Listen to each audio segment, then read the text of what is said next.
Ricardo Amorim, 44 anos, fisioterapeuta, com gosto especial pela área da terapia manual e fisioterapia invasiva. Como hobbies, diria que gosto de estar com a família e treinar. Master Talks, conhecimento em ação, aprende e cresce, é a nossa missão.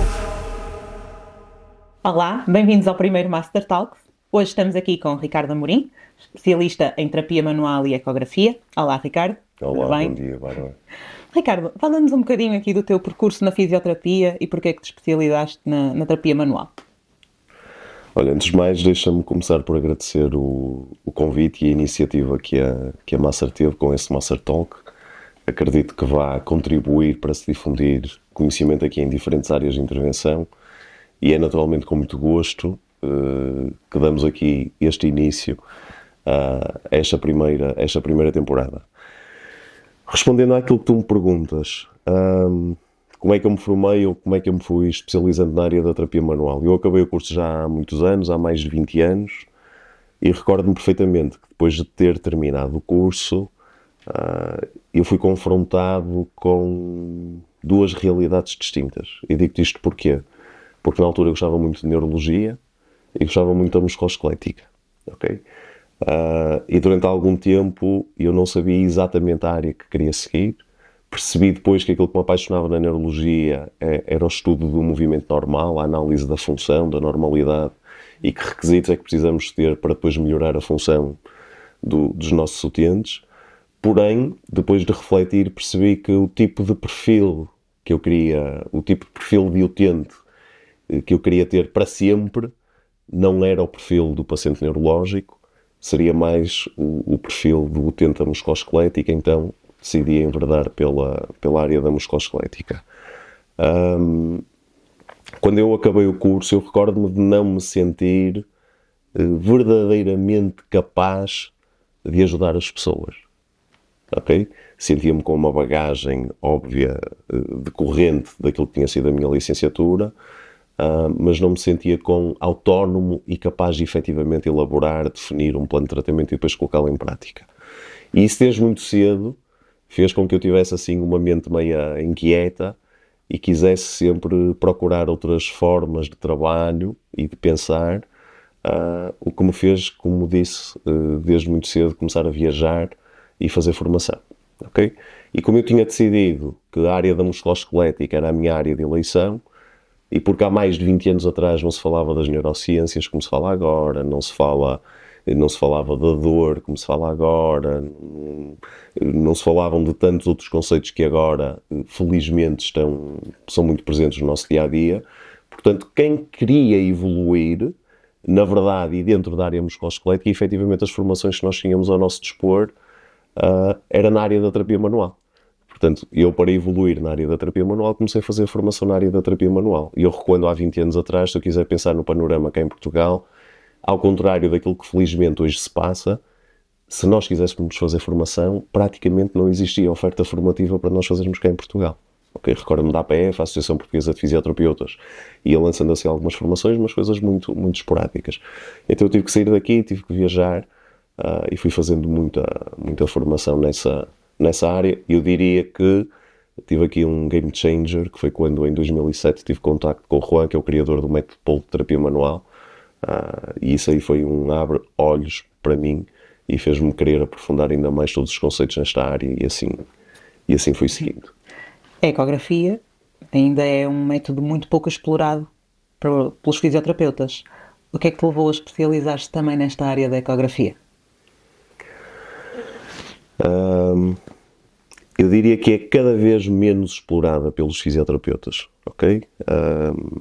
Felizmente. E o que é que me levou a explorar um bocadinho esta área? Isto veio um bocadinho na sequência daquilo que eu te disse antes. Fruto destas minhas saídas para fora de Portugal, eu tive acesso a pessoas e a metodologias de trabalho que já faziam uso da ecografia. Okay? Algo que eu não via cá em Portugal. Eu recordo-me, isto foi sensivelmente há 15 ou há 16 anos atrás, quando numa dessas viagens eu comecei a perceber que efetivamente outras pessoas noutros países utilizavam a ecografia no âmbito da fisioterapia para se apoiarem naquilo que era a definição da sua proposta de intervenção. E aquilo na altura suscitou-me muito interesse. Que realidade é esta? Eu estou a ter contacto com coisas que não sabia sequer que eram possíveis no âmbito da fisioterapia. Na altura, e pensando ao dia de hoje, ou por comparação, percebo que era algo ainda muito rudimentar relativamente àquilo que se faz hoje, mas apesar de ser rudimentar, eu percebi que tínhamos ali uma ferramenta com potencial muito valioso para apoiar aquilo que é o processo de raciocínio e diagnóstico em fisioterapia. Portanto, assim que tive contacto com essa realidade, eu percebi que era um caminho que claramente eu queria seguir. Boa. E quais são as principais aplicações que o fisioterapeuta pode ver na ecografia? Dentro da ecografia, nós podemos utilizar esta tecnologia a favor de diferentes áreas de intervenção. Eu diria que tendencialmente as pessoas acabam por pensar que a ecografia tem um uso quase que exclusivo na área da musculoesquelética, mas efetivamente isso não corresponde à realidade, ok? Mas sim, nós podemos fazer uso da ecografia no âmbito da ecografia musculoesquelética, mas acho que me faz sentido dizer que pode ser usada também no âmbito, por exemplo, da fisioterapia pélvica, pode ser usado também, por exemplo, no âmbito da fisioterapia neurológica. Okay? Existe, por exemplo, uma técnica que se chama DNHS, que é Dry Needling for Hypertonia and Spasticity, onde é usada uma técnica da fisioterapia invasiva, por exemplo, para modular um bocadinho o tónus do utente e depois melhorarmos função. E a ecografia pode ser usada ainda no âmbito também da fisioterapia respiratória. Okay? Portanto, existem assim diferentes áreas de intervenção onde nós podemos usar a ecografia. E quais são as vantagens de nós integrarmos a ecografia, por exemplo, no raciocínio clínico? Ok, é uma questão pertinente e diria até, entre aspas, delicada. E digo delicada porquê? Porque se não tivermos algum rigor, algum cuidado, podemos cair na tentação de fazermos um uso excessivo ou abusivo da ecografia no nosso processo de raciocínio, em fisioterapia, em detrimento daquilo que são as nossas bases. E com isto o que é que eu quero dizer? A ecografia não pretende nem vem substituir rigorosamente nada, ok? A ecografia vem acrescentar valor, ok? Então, quando nós pensamos no nosso processo de raciocínio, como dizes, eu devo recordar ou reforçar que nós devemos começar a nossa avaliação sempre com aquilo que aprendemos desde sempre. Não é? Fazer uma boa observação quando temos essa possibilidade do utente, depois fazer uma ótima recolha da anamnese, fazermos uma inspeção muito cuidada e depois fazermos uma avaliação física imaculada, ok? E na eventualidade do caso clínico justificar, aí sim podemos acrescentar a exploração com a ecografia, não é? Uma ecografia dinâmica funcional que vai eventualmente trazer-nos mais informação que nós vamos juntar à informação toda que já recolhemos antes, e isto naturalmente em muitos casos vem favorecer um melhor raciocínio em fisioterapia, com consequente melhor definição daquilo que é o diagnóstico em fisioterapia, e isto vai culminar numa proposta terapêutica mais assertiva e mais direcionada. Ainda existe muita resistência por parte dos fisioterapeutas ao uso da ecografia. Porquê é que achas que isto acontece? Tal como já te disse no início, felizmente acho que existe cada vez menos, ok? Aliás, eu diria até, e não posso esconder isto, é ao dia de hoje para mim muito gratificante, pensando que eu fui o primeiro fisioterapeuta em Portugal a trabalhar com a ecografia e a trazer estas coisas para cá, e recordo-me perfeitamente, recuando assim no tempo, que na altura, naturalmente e compreensivelmente, tive alguns colegas que questionaram muito a lógica, a pertinência, o porquê, o que é que tu estás a fazer, muitas vezes roçando até a crítica, e é muito gratificante hoje olhar para trás e perceber que esses colegas já se formaram, ou estão-se a formar, ou enverdaram também por essa área. Portanto, percebo que existe, felizmente, menos resistência. De qualquer das formas, não posso esconder que existem também aqui alguns fatores que efetivamente podem fazer com que as pessoas apresentem alguma resistência. E desde logo posso falar do custo associado ao equipamento, porque é o que é um investimento que é, se eu quero ter um equipamento em condições, se eu quero realmente ver e não ter que estar a imaginar o que está naquele ecrã, o equipamento invariavelmente tem um peso muito considerável em termos económicos, portanto isto é um fator. Outro fator associado é o peso da formação, eu tenho que fazer muita formação e para isso tenho que investir tempo e dinheiro. E a própria curva de aprendizagem. Okay? A curva de aprendizagem no âmbito da ecografia é uma curva de aprendizagem que é muito lenta. Não é algo que eu faço isto em 2 ou 3 dias e já está. Okay?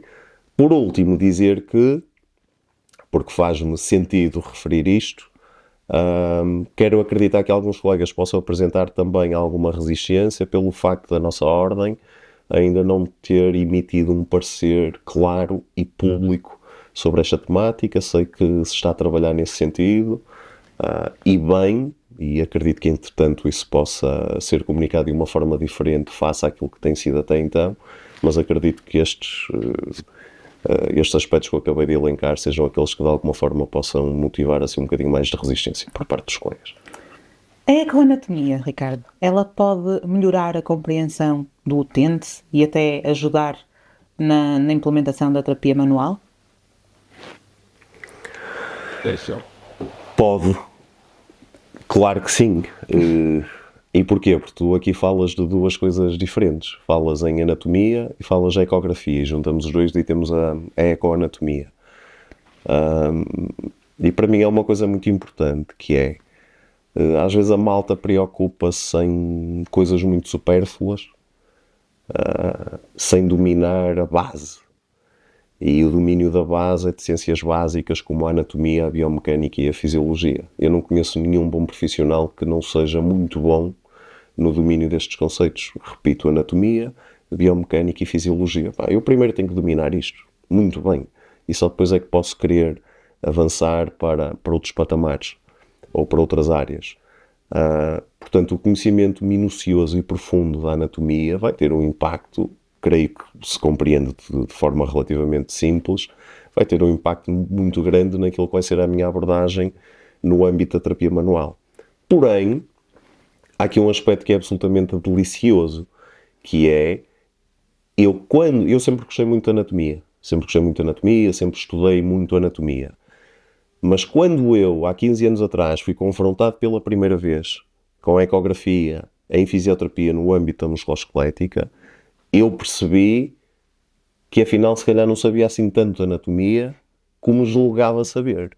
E porquê? Porque fui confrontado com uma realidade que na altura até foi meio desconcertante, porque eu pensava que as coisas eram de uma forma, tal como eu via e estudava nos livros, mas depois quando em tempo real eu estava a ver naquele ecrã aquelas estruturas que na minha cabeça tinham uma determinada disposição, e eu comecei a perceber que efetivamente as estruturas não eram como durante tantos anos eu achava que eram.